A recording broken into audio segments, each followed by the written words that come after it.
Well, what's also here in Louisiana is some bitterly cold weather. Temperatures across the state dipped down into the 20s last week. And with an early crop, strawberry farmers in Tangipahoa Parish are taking some precautions. This week in Louisiana Agriculture's Ryan Naquin shows us how one farmer is protecting the fruits of his labor. Some people enjoy their strawberries with a cold glass of champagne. But for strawberry farmers like William Fletcher, the last thing they want with their berries is cold weather. It would definitely be a relatively devastating financial loss for us. That's why he's covered his fields with these protective tarps. What we're trying to protect is not so much the plants themselves, but the blooms and the young green fruit that's on them right now. If it gets cold enough, we can lose all that. Today, workers at Fletcher Farms removed tarps that were left overnight.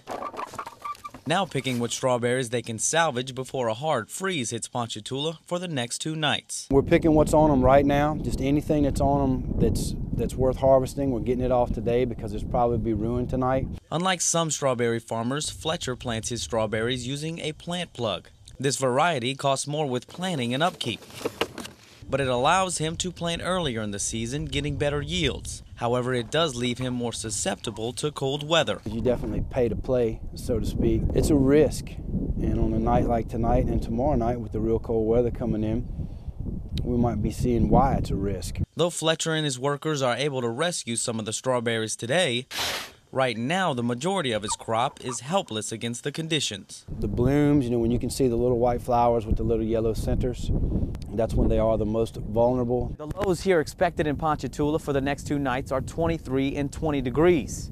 And that's going to do a lot of damage to the berries behind me. But Fletcher says don't worry, they'll recover. They'll put out another bloom set, and if that one doesn't get ruined, we'll wait for them to come in.